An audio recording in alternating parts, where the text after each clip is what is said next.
Final Fantasy X exposed the biggest lie we've told ourselves for generations, and I'm gonna prove it in the next 5 minutes. Deep down, most of us see it for what it is, and even though we know it isn't true, it's just safer to stay quiet and keep believing the lie. I am the biggest fanboy of Final Fantasy X. I slyly think it's one of the greatest stories told through gaming. I even did that whole stupid butterfly challenge. I don't even know what was going on. I was frolicking in the woods, catching butterflies, and Komari comes out like, yo, I found this thing. Because you caught butterflies, I don't get it. But it turned my Komari into a beast. It's a part of the lore, I'm not gonna question it. And that's why Final Fantasy X works. Because underneath the monsters and the magic, the story is built around one simple lie. Tradition deserves respect. Yo, let me land.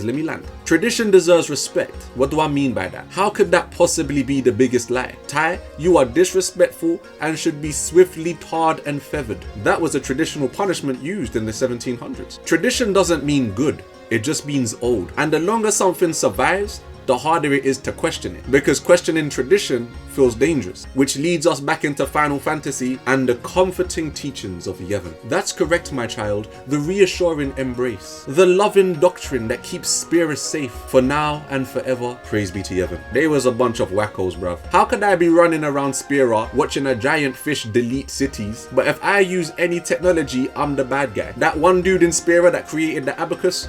Witchcraft. Spend the rest of his life rotting in a dungeon. Remember that scene when you go into the engine room of the boat, but there is no engine, it's just a chocobo on a treadmill. He looked tired as well. They ain't give him no banana or nothing. And that's the point. Yevon doesn't survive because it's logical. It survives because change is scary. Because questioning the system means risking punishment. So people don't ask if the teachings are true. They ask if believing them will keep them safe. And that's not just Spira. That's us. Look no further than our current news cycle. We're flooded with information. So much of it that most people stop searching for truth and start searching for comfort. Because comfort is easier than questioning everything you've built your life on. Yevon didn't need to convince people it was right. It just needed them to be afraid of what comes after. Because the most powerful lies aren't enforced with violence. They're protected by comfort.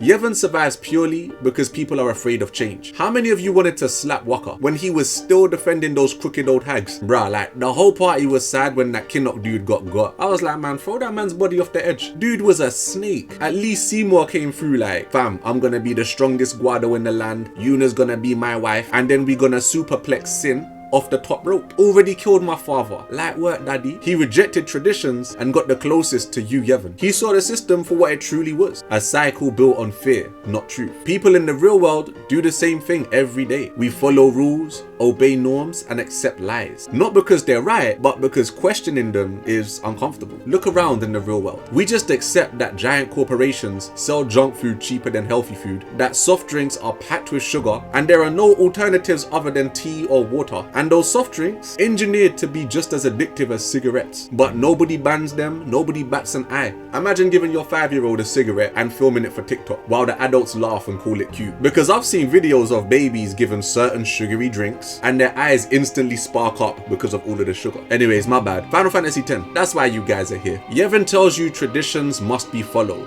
Unquestioned. Tradition deserves respect. But when you peel back the layers, it's just fear dressed as wisdom. Fear of change, fear of machines, fear of those dirty, filthy, green-eyed Albert scum. People obey because it's easier than thinking for themselves. And that's how a lie survives for generations. Comfort beats truth every single time. We don't follow traditions because we agree with them. We follow them because we're forced to. Shamed if we question, punished if we stray. In Spira, that's Yevon. In the real world, it's every system and every rule we never challenge. Comfort whispers sweet nothings into our delicate ears and we fall in line. And that's how lies survive. Not because they're true, but because we let them.